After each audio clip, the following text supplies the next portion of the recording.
So here I am again, Captain No Fun, with another safety minute for the team at Service New Brunswick. I was suggested that maybe we talk about fires. Perfect. Fires at this time of year can be wild. I mean, it can be really dry. I've been on these fires before with the planes buzzing over your head, and you know, you're out there trying to dig through all of this debris in order to be able to get these fires out, because there's a ton of financial risk with these types of fires. Sometimes life and property is at risk, but sometimes it's the environment, and sometimes that environment is a large value of product through the means of wood and other types of things like farmland. And so it's really important for us to make sure that we respect not only the environment, but people's opportunity in order for us to be able to harvest those resources for the betterment of our province. When we have fires in the wrong places, we risk our properties, we risk our buildings. How many house fires, garage fires, baby barn fires, tree plantations have I been to because people made silly decisions? So that's what we're going to talk about today. People are commonly saying, well, I just want to burn some leaves, or I just want to burn some confidential documents, you know, I just had some brush that I wanted to burn, and so we're just going to have a little fire. Well, the problem is you end up having that fire on a dry day, particularly like the situation is right now in the province of New Brunswick, and you're going to have somebody show up dressed more like this. This is the type of firefighter story that you don't want to see climbing out of the fire trucks at your place. Why? Because when we're dressed like this, we are here to fight car fires, house fires, garage fires, and you don't want that. So what can you burn? Well, all right, so brush, wood, those sorts of things. There's guidelines online on the Government of New Brunswick website that tell us like how big our fires can be. Like no more than 1 meter across and 1 meter high, basically. So any size campfire, small brush fire. Don't burn pressure treated materials. That's no fun either, because like that stuff, it not only makes you cough and gag, it's bad for your lungs. There's so many studies right now that show us that burning pressure treated material is bad for you. Don't burn the old deck boards. It's like, yeah, all right, so we're building a new deck right now, and what are we gonna do with these pieces? Oh, we'll burn them in the campfire. Don't do it. Don't burn vinyl siding, don't burn tires, don't burn clothes. So if you're gonna have your campfire, have campfire.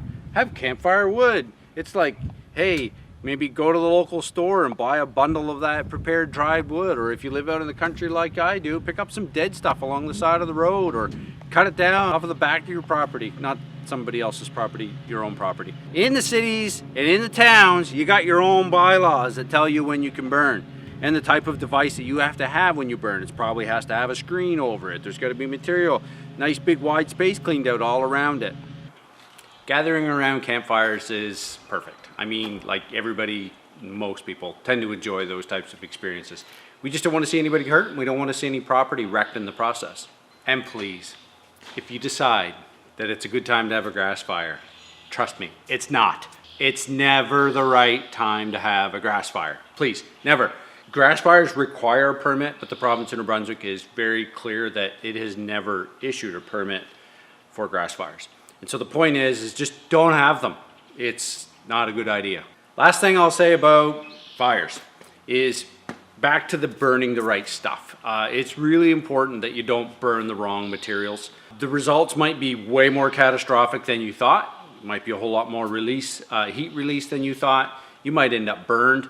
Melted plastic on skin, bad. You don't want that. But also, even if all of these other logical reasons to not burn this type of debris are failing to connect with you, consider that these guys might show up at your place and they have a ticket book, and I'm telling you, you're gonna get hit with a fine, a big one. And you know, those fines, if they decide to like go into the Clean Air Act, you're talking like $5,000 or more, depending on what it is that you're burning and how many times you've been cited for this same thing. So it's not the fire department. Don't be afraid to call the fire department. That's like my last message. If you need the fire department, or if you're not sure if you need the fire department, call 911. Don't call a firefighter that you know that lives down the road. Like, it's surprising the number of times that happens. It's like, oh, I'll call so-and-so, they're a firefighter, they'll know what to do. No, call 911. That's the right answer. Call 911. Give us a chance in order to be able to come and help you with the right equipment and the right training, and to look after that situation.